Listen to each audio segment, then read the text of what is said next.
12강 시작하겠습니다. 우리 교재 68쪽 펴시면 되고요. 7번 보면 르 불규칙 용언과 러 불규칙 용언이 이렇게 나와 있는데 이 단어들 같은 경우는요. 보통 어간의 끝 음절 부분이 그죠? 어간의 끝 음절이 다 르로 끝난다는 공통점이 있어요. 그죠? 르로 끝나는데 다만 이제 우리 왜 앞에서 이미 봤듯이 으탈락 같은 거 보시면 그죠?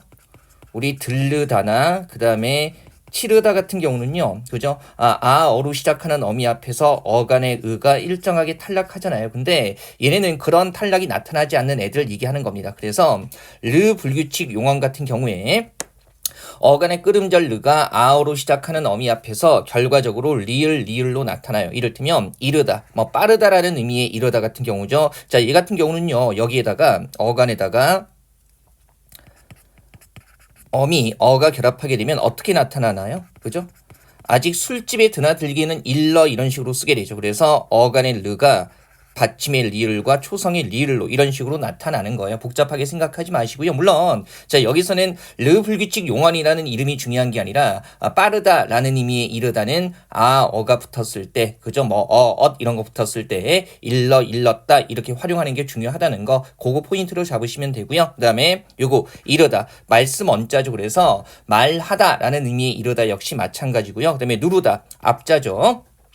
우리 교재에 한자 훈과 음은 다 쓰여 있어요. 그죠? 그래서 말 그대로 위에서 아래로 힘을 가하다도 누르다, 눌러 이렇게 되는 거고요. 머무르다, 서두르다, 서투르다 같은 경우도요. 다 붙으면 머물러, 서둘러, 서툴러 이런 식으로 활용하게 되는 거죠. 자, 그다음에 러 불규칙 용언 이렇게 있는데 요거 조심하셔야 되죠. 이 이러다는요. 이를 지자 해가지고요. 어떤 장소나 시간에 닿다 아니면 범위에 미치다 이런 의미로 쓰이는 건데 얘네들 같은 경우는요. 어미 어가 붙게 되면 이 어 자체가 러로 나타납니다. 그래서 닿다나 미치다 라는 의미 이러다 같은 경우는 이런 설명들이 나왔을 때 이르러로 활용을 해야 된다는 거. 이런 문제들은요. 사전형 문제로 굉장히 많이 나와요. 그래서 같은 형태 이르다 쭉 준 다음에 설명을 사전 정보를 일정 정도 주고 나서 문장에서 의미에 따라 정확하게 활용했는가. 예를 들면 우리 보세요.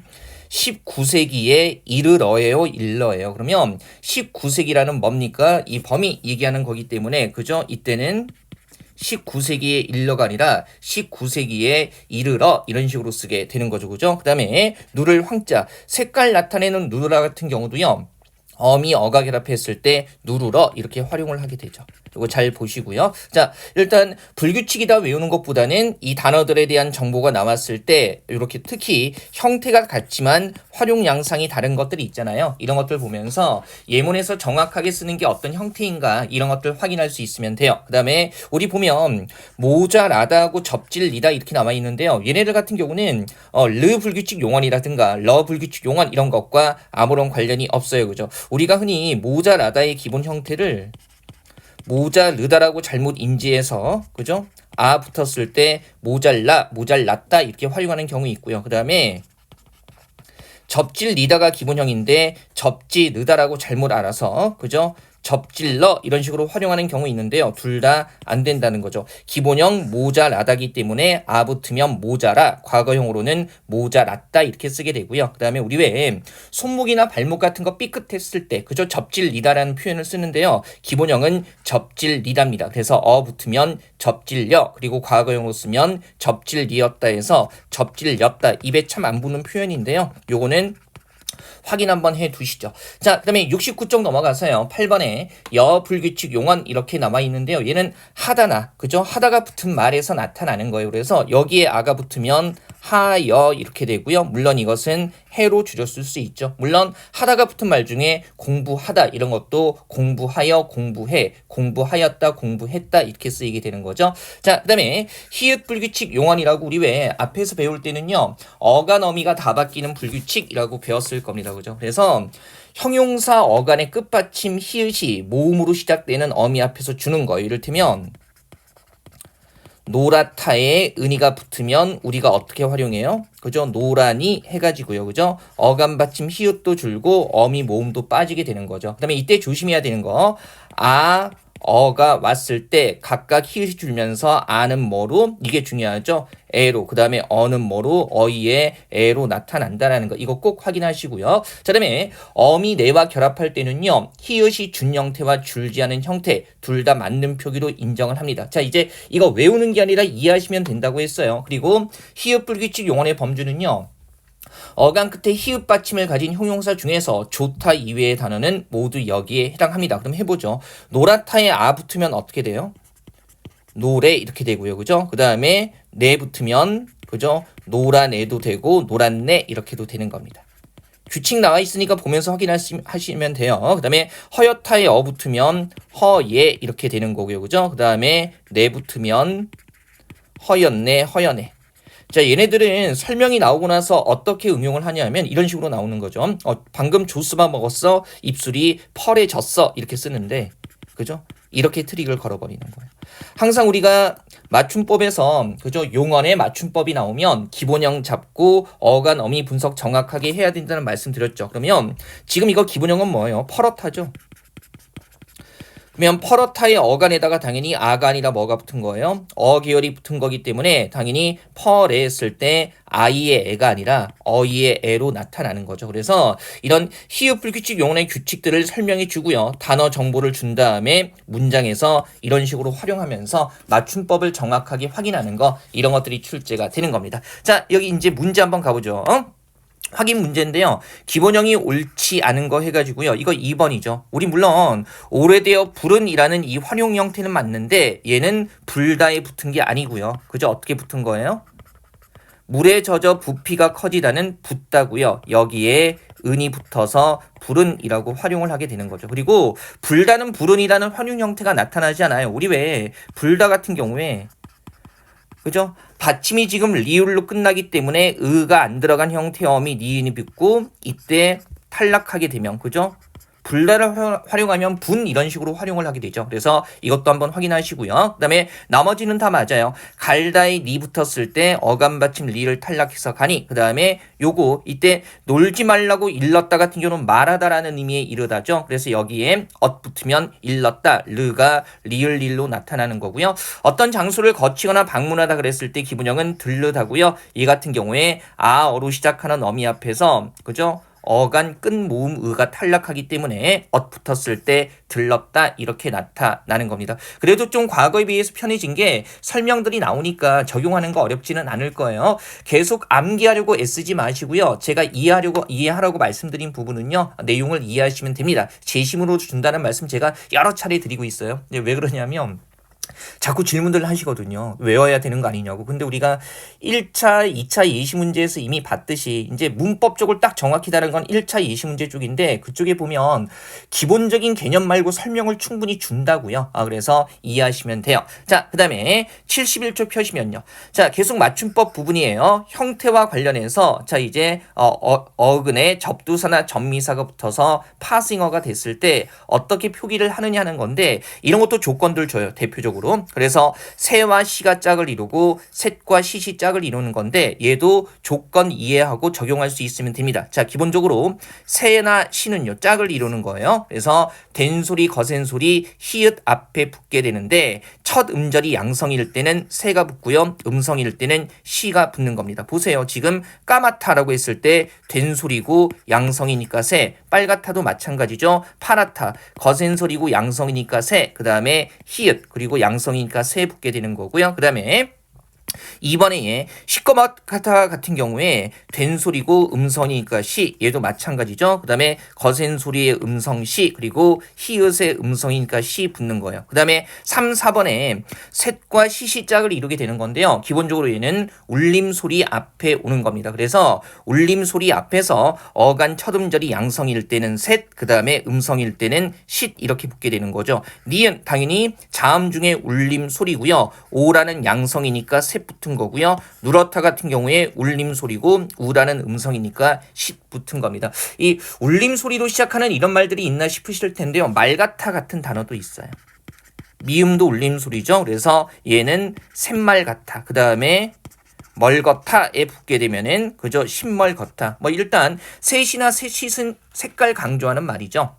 그 다음에 이번에 부사 파생 전미사 이와 히 표기하는 것. 자, 얘도 조건을 줄 수밖에 없고요. 다만 이런 조건들을 줬을 때 조건의 의미를 명확하게 이해할 수 있어야 되죠. 첫 번째가 뭐예요? 이로 적는 경우 겹쳐 쓰인 명사 뒤에 이로 적는다라는 거 규정이 나오면 우리가 이런 것들 보면서 간간이라고 했을 때 이 간자가 뭐 부모와 자식 간, 그다음에 서울과 부산 간 했을 때 사이나 관계를 나타내는 의존 명사가 되는 거고요. 그러면 간간은 그런 명사가 겹친 거니까 이가 붙고요. 겹겹이 같은 경우도 한 겹, 두 겹 할 때 겹이 붙은 거죠. 나날이는 우리가 알 수 있어요. 뭐 더하기 뭐가. 날이 겹치면서 나날 이런 형태로 나타난 거고 어쨌든 겹쳐 쓰인 명사기 때문에 이 다다리 같은 경우도 달 더하기 달이 겹치면서 나타나는 형태고요. 번번이 같은 경우도 한 번, 두 번 할 때 그 번이 그죠? 겹쳐 쓰인 겁니다. 자, 그다음에 2번은 굉장히 재밌는데요. 시옷 받침 뒤에서는 100%예요. 얘는 예외가 없습니다. 그래서 시옷 받침 뒤에서는 다 무조건이 이게 우선이에요. 그다음에 비읍 불규칙 용언의 어간뒤. 우리 보면 가벼이 같은 경우에 기본형이 뭐예요? 가볍다. 그죠? 그래서 이거 비읍 불규칙 용언이죠. 아나 어 붙여보면 되는 거잖아요. 가볍다에 어 붙으면 가벼워 이렇게 되는 거고 여기에는 뭐가 붙어요? 이가 붙는데 다만 어감 받침 비읍이 보이지 않죠. 얘는 뭐 외울 필요는 없는데요. 가볍게 설명드리면 옛날에는 중세국어식이에요. 가볍다에 이런 이가 붙으면 그죠? 이가 붙으면 순경은 비읍이라고 해서 요렇게 가벼비 이렇게 썼었고요. 현대 국어 오면서 이제 순경은 비읍 더 이상 쓰이지 않기 때문에 그래서 순경은 비읍 사라지고 거기에 형식적인 이응 넣어서 가벼이 이렇게 쓰이게 되는 겁니다. 그죠? 뭐 우리가 사실은 가볍다 이 붙었을 때 가벼이 이렇게 써본 적은 없기 때문에 형태는 금방 눈에 들어올 텐데 이런 과정 이해하면 왜 어감 받침 비읍이 표기되지 않는가라는 거 확인할 수 있기 때문에 말씀드리는 거예요. 그다음에 얘는 괴롭다. 어 붙으면 괴로워. 비읍 불규칙 용언이고 괴로이 이렇게 되는 거죠. 쉽죠? 새롭다. 쉽다, 즐겁다에 붙은 겁니다. 자, 그 다음에 하다가 붙지 않는 용언의 어간뒤. 자, 외우는 거 아니라 확인할 수 있으면 되는 거라고 했어요. 그래서 우리 같다라는 말은 있지만 같하다라는 말은 없죠. 그 다음에 요 길이도요. 길하다가 아니라 길다에 붙은 거예요. 길다. 그죠? 그래서 길다의 이에서 길이. 그 다음에 높다의 이. 많다의 이 붙은 거죠. 만하다라는 말 없고요. 그 다음에 실업다의 이 붙은 겁니다. 역시 실업하다라는 말은 없어요. 그 다음에 5번 보시면 그죠? 부사 뒤에도 이가 붙습니다. 그래서 곰곰 자체는요. 겹쳐 쓰임 명사가 아니라 곰곰이 생각하다, 곰곰 생각하다 해가지고요. 곰곰 자체가 하나의 부사예요. 그 다음에 더욱 그리고 오뚝 같은 것도 부사기 때문에 일관되게 이가 붙는 겁니다. 괜찮죠? 조건 적용할 수 있으면 되고요. 네, 2번에 보시면 히로 적는 경우 이렇게 나와 있어요. 자, 하다가 붙는 어근 뒤에는 히가 붙는데 단 무슨 받침? 시옷 받침 제외. 아까 제가 시옷 받침 뒤에서 이 히 중에 이로 적는 것은 100%라고 말씀드렸죠. 그래서 극하다 극히, 고요하다 고요히, 그 다음에 도저하다 무단하다 열심하다는요. 하다 붙은 형태를 우리가 일상적으로 잘 쓰지는 않아요. 그래서 도저하다 무단하다 열심하다 있기 때문에 히 붙는다라는 거 요거 조건 조심하셔야 되고요. 그리고요 지금 여기 나와 있는 애들은요 하다가 붙는데도 불구하고 이로 적는 예외들인데 요거는 확인만 하시면 돼요. 지금은 암기해서 이런 것들 묻지 않습니다. 그래서 깊숙이 끔찍이 나지기 납작이 삐죽이 수북이 촉촉이 큼지기 해가지고요 깊근 하나 삐수 촉큼 이렇게 해서 예전에 외웠던 건데 지금은 외울 필요는 없습니다. 자, 그다음에 보세요. 그러면 이건 어때요? 조건 보면서 하시면 돼요. 깨끗하다 같은 경우는 히가 붙겠어요? 이가 붙겠어요? 그죠? 깨끗이 깨끗이 뭡니까? 당연히 뭐예요? 그렇죠. 깨끗이겠죠. 깨끗 무슨 받침? 시옷 받침이기 때문에 시옷 받침일 때는 무조건 시옷 받침 뒤는 이가 붙는 게 100%라고 했잖아요. 이렇게 적용할 수 있으면 됩니다. 자, 그럼 가볼게요. 확인 문제 보시면요. 한글 맞춤법에 따라 바르게 표기는 것만 나열한 것은 해가지고요. 지금 보니까 그죠? 된 소리의 양성이니까 새, 그 다음에 거센 소리의 음성이면 뭐가 붙어야 돼요? 시가 붙어야 되죠. 그 다음에 울림 소리의 양성이니까 이건 맞네요. 그 다음에 요거 된 소리의 음성이니까 시 맞고요. 히읗의 음성이니까 시, 그 다음에 뭡니까? 울림 소리의 음성이니까 시 맞습니다. 요거 적용하는 거 어렵지 않죠? 비슷하게 왔다 갔다 하니까 가볍게 보시고요. 3번에서는 뭐가 문제예요? 요거죠. 그죠? 거센 소리의 음성이니까 시퍼렇다. 그다음에 4번에서는 뭐가 문제죠? 요거 그죠? 우리 지금 히읗 앞에 양성이기 때문에 새하얗다 이렇게 가야겠습니다. 자 2번은 되게 편한 게요. 이히 붙는 건데 100%짜리 하나는 암기해도 괜찮겠죠. 암기하셔야 되고요. 그죠? 시옷 받침 뒤에서는 이와 히 중에 무조건 뭐 이가 붙습니다. 그래서 정답은 2번 의젓이 이게 맞는 거죠. 그죠? 확인하시면 되고요. 자, 그 다음에 출제 키워드 26까지 보겠습니다. 자, 형태와 관련한 것 중에 합성어, 즉 어근과 어근이 결합한 단어들은 어떻게 표기를 하느냐? 역시 제시문으로 규칙을 주고요. 적용할 수 있으면 돼요. 그러면 1번부터 보죠. 자, 합성어를 표기할 때는요. 이런 거예요. 합성어가 어차피 어근끼리 결합한 거잖아요. 그래서 어근의 원뜻이 유지되면 그죠? 원형대로 적고요. 원래 형태, 본래 형태대로 적고요. 그 다음에 어근의 원뜻이 유지되지 않거나 어원이 분명하지 않은 것은 원형을 밝혀 적지 않습니다. 원형을 밝혀 적지 않는다는 건 소리대로 적는다는 의미겠죠. 그래서 보세요.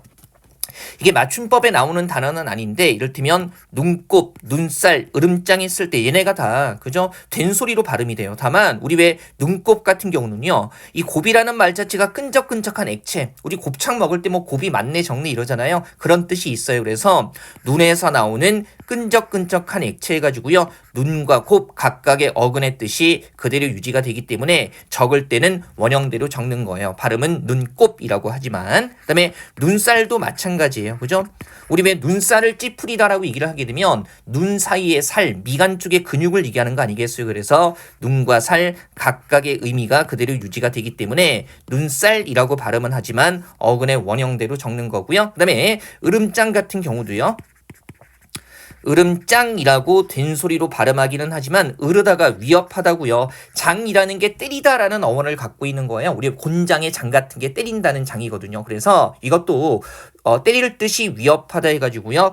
으르다와 장 각각의 의미가 그대로 유지가 되기 때문에 적을 때는 원형대로 적는 겁니다. 그러면 원형을 밝혀 적지 않는 경우, 그죠? 우리 골병 같은 경우에 물론 이런 말이 있어요.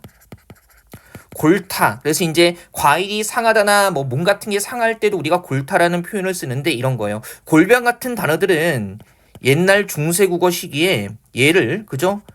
이렇게 적는 어원이 확인되지 않아요. 그러면 얘는 적어도 골타에서 온 말은 아니라는 거죠. 그래서 이게 어원이 분명하지 않기 때문에 어근의 원뜻이 유지되는지 확인이 안 되는 거예요. 그래서 이거 골병이라고 소리대로 적게 되는 거고요. 며칠 같은 경우도요. 우리가 몇 월 같은 경우는 이렇게 쓰는데 며칠은요 역시 중세국어 시기에 이렇게 몇 일로 적는 어원이 확인되지 않습니다. 그러면 적어도 며칠이라는 말이 여기서 온 건 아니라는 거거든요. 그래서 어원이 분명하지 않기 때문에 어근의 원뜻이 유지되는지 확인이 안 되는 거예요. 그래서 소리대로 이렇게 적습니다. 며칠 같은 거 이건 예전에 단골이었던 건데요. 언제나 이 한 가지 형태로 고정돼 있어요.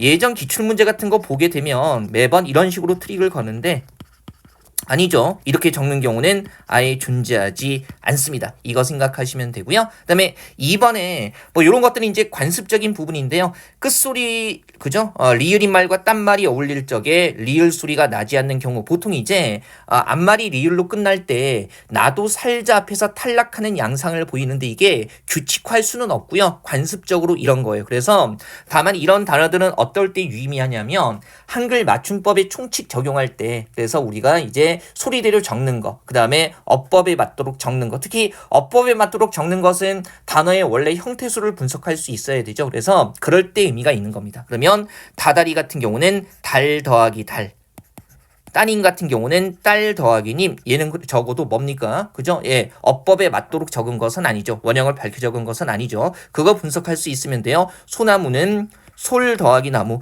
싸전은 쌀가게 얘기하는 거예요. 그래서 쌀 더하기 전, 화살은 활 더하기 살 이렇게 되는 거고요. 3번도 관습적인 범주예요. 그래서 끝소리가 리을인 말과 딴말이 어울릴 적에 리을 소리가 디귿 소리로 날 때 디귿으로 적는다는 규정이 있는데 역시 관습적인 거고요. 얘도 형태수 분석만 할 수 있으면 돼요. 그래서 반직고리 같은 경우에 바느질 더하기 고리입니다.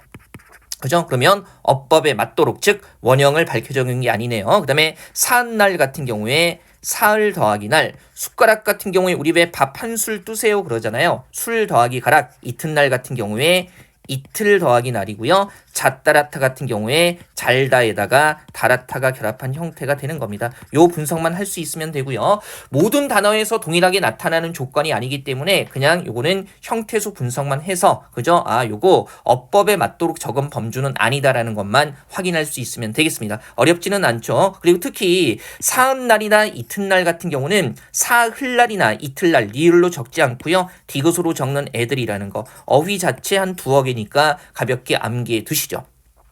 자, 다음에 75쪽 보시면요. 두 말이 어울릴 쪽에 소리가 덧나는 경우. 그러면 원래 단어에서 확인이 되지 않는데, 그죠? 결합하는 과정에서 없던 소리가 덧붙는 경우 얘기하는 거죠. 이 비읍 소리가 덧나는 경우는요. 얘네들은 예전에 다 어두자음군, 그러니까 단어 첫머리에, 그죠? 서로 다른 자음 두 개를 썼을 때 비읍 소리가 있었던 애들이에요. 그래서 대표적으로 햅쌀 같은 건데 옛날에는 쌀을 이렇게 적었었거든요. 현대 국어에는 이런 표기 안 쓰죠. 그래서 그냥 쌀 이렇게 적는데 얘가 당해의 난이라는 의미의 접두사 해와 결합했을 때 옛날에 있었던 비읍의 흔적 때문에 이렇게 비읍 소리가 덧나는 겁니다. 그래서 이런 원리를 설명을 해주고 그죠? 그 다음에 쌀이나 시, 때 같은 거 표시할 때 그죠? 요런 식으로 이제 비읍이 앞에 오는 어두자음군을 어원으로 갖고 있다라는 정보를 주면 다른 말과 결합할 때 이렇게 비읍 소리가 덧나는 형태로 표기를 해야 된다는 거 이거 확인할 수 있으면 되죠. 그 다음에 히읗 소리가 덧나는 경우는요. 얘네들은 단어 끝소리에 히읗이 있던 말이에요. 대표적으로 이제 이런 거 살코기 같은 거 보면 얘는 살 더하기 고기의 형태인데 그죠? 근데 갑자기 코라는 발음이 나거든요. 옛날에는 살의 종성에 히읗이 있었던 거예요. 그래서 이 히읗이 현대 국어에서 살이라고 썼을 때는 나타나지 않는데 다른 단어와 결합할 때 이 흔적 때문에 히읗과 기억이 결합해서 최종적으로 살코기 이렇게 적게 되는 거죠. 머리 더하기 가락, 수 더하기 닭, 그 다음에 암 더하기 것, 그리고 안 더하기 박 이렇게 되는 건데 옛날에 머리나 그 다음에 수컷의 수, 그 다음에 암 그리고 안쪽을 얘기하는 안 같은 경우에 다 받침에 히읗이 있었던 애들이기 때문에 단독으로 적을 때는 당연히 나타나지 않지만 다른 말과 결합했을 때는요 그 흔적이 나타나는 겁니다. 그래서 이렇게 한 익숙한 두어 개 단어로 이렇게 적는 원리를 설명을 해주고 머리나 수나 암의 어원에 그죠 받침이 히읗이 있었다라는 것을 보여준다면 당연히 예사소리 거센소리의 짝을 가지고 있는 예사소리로 시작하는 말과 결합할 때 결과적으로 이렇게 된소리로 표기하게 된다는 거 그거 적용할 수 있으면 되는 거죠. 자, 문제까지 한번 가보죠. 그죠? 맞춤법에 맞는 거 해가지고요. 직접적으로 연결되는 건 사실은 선택지 2번밖에 없는데, 그죠? 안 같은 경우에 이건 제시문으로 준다고 했어요. 옛날에 받침에 히읗이 있었던 애들이기 때문에 결합하면 안밖에 아니라, 그죠? 어떻게 해요? 안팎 이렇게 적게 되는 거고요. 그 다음에 나머지, 1번이 맞습니다. 바라다의 그죠? 바람 이렇게 붙은 거고요. 그 다음에 거스름이 없다 그랬을 때는 막 역한 친구 이렇게 되는 거죠. 그 다음에 게시판은 걸 개자 써서 게시판 이렇게 되는 겁니다. 요 범주만 모아서 구성된 문제가 거의 없기 때문에 관련되는 어휘 있는 걸로 한번 가볍게 보여드린 거고요. 자, 12강은 이렇게 해서 마무리하고요. 제가 마무리하면서 다시 한번 말씀드리지만 외우는 게 중요한 게 아니라 규정을 이 범주는요 이해하는 게 중요합니다. 그죠? 가볍게 복습해 주시고요. 자, 이렇게 해서 4차 시수업은 마무리하겠습니다.